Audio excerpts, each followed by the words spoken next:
তোর পকেটে 200 টাকা রাখতে পারিস না আর এখন 2 লাখ টাকা চাই তোর। দিনে স্বপ্ন দেখা বন্ধ কর আর আমাকে একদম ডিস্টার্ব করিস না। তুই আবার চললি কোথায়? আমার গল্পটাও ঠিক ওই ছেলেটার মতো যাকে তুই দূরছাই করছিলিস। তোরও টাকা চাই মান্থ এন্ডের মধ্যে। ঠান্ডা মাথায় বসে কথাটা তো বল। নেক্সট উইকে আমাকে একটা ঝাক্কাস ওয়েডিং অ্যারেঞ্জমেন্ট করাতে হবে।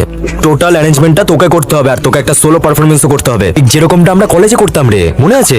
তারপরে তোকে বিয়ে বাড়ির সকলের সাথে ভালো করে কথা বলতে হবে, কলেজের মেয়েগুলোর সঙ্গে যেরকম বলতিস। চুপ কর না ভাই। বললাম প্রথমে আশীর্বাদ, তারপরে গায়ে হলুদ, সব বিয়েতে এসে দুলে দুলে নাচবে আর তারপরে পুরো মাথার 12টা বাজিয়ে ছাড়বে। তোকে শুধু ওখানে থেকে সব ম্যানেজ করতে হবে। লাস্টে ওরা তোকে 10 লাখ টাকার একটা চেক দেবে, 5 লাখ তোর আর 5 লাখ আমার।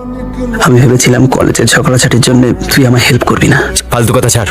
আরে বন্ধুরে তোর। কি রে রাজা, ঘড়িতে বাজে 10টা আর তোর মুখে বাজে 12টা।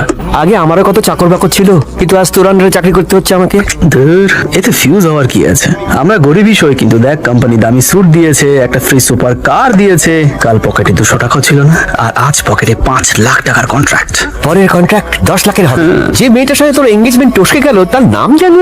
ঘোড়ায় চেপে ওর বাড়ির সামনে দিয়ে বর্ষাতে যাবি, এমন ব্যান্ড পার্টি হবে যেন জানলা দিয়ে ঝুঁকে দেখে আর আফসোস করে বলে একটা কোটিপতি বর হাতছাড়া হলো। দু চোখ দুই যেন গঙ্গার যমুনা বয়, আর এমন জল যেন বের হয়ে গেল। কি যেন বলেছিস নামটা? কতবার বলবো? পল্লবী কোলাসানি। তার মানে প্রথমে পি আর তারপরে কে আসে না? পল্লবী কোলাসানি থেকে প্রথমে পি তারপর কে? পল্লবী কোলাসানি? আরে ভাই, যার সাথে এঙ্গেজমেন্ট হয়েছিল আমার আর যার বাপ এঙ্গেজমেন্ট ভেঙে দিয়েছিল, তুই সেই মেয়ের বিয়েতেই পাঠিয়েছিস। আমি এখানে থাকতে পারবো না, 1 মিনিটও পারবো না। আচ্ছা তুই বোর্ডটা দেখে ফেলেছিস? আরে ভাই কি করলি তুই? আমি এখানে থাকতে পারবো না। 5 লাখ চাই। কি রে ব্রেক মারলি কেন? ঠিক করলি না ভাই। কাল যখন ওর হাজবেন্ড ওকে সিঁদুর পড়াবে না, তুই পিছনে দাঁড়িয়ে ফুল ছেটাবি। ওরে পাগলা, তুই তো আমার পাগল করে ছাড়লি রে।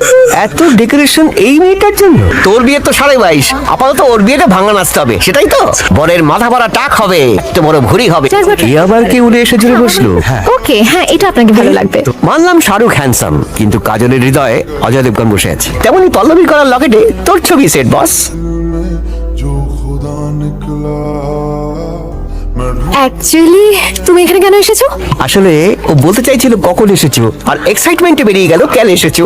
বিউটিফুল। Thank you. কি হয়েছে? না মানে বলছিলাম কি, তোমাকে হঠাৎ করে দেখে আমার বন্ধুর 440 ভোল্টের কারেন্ট লেগেছে, তাই না? অ্যাকচুয়ালি আমি যোগেশকে খুব ভালোবাসি। হ্যাঁ সব কথা হয়ে গেছে, শুধু 2-1টা কাজ। Cutting sir. তুমি এখানে কি করতে এসেছো?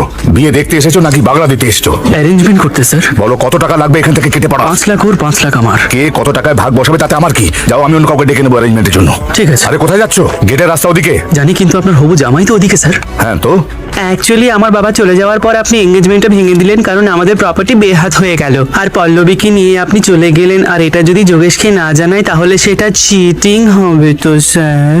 যোগেশকে জানাবো নাকি? না, তাহলে আপনি নিজের কাজে মন দিন আর আমাকে কোনো রকম ডিস্টার্ব করবেন না আঙ্কেল।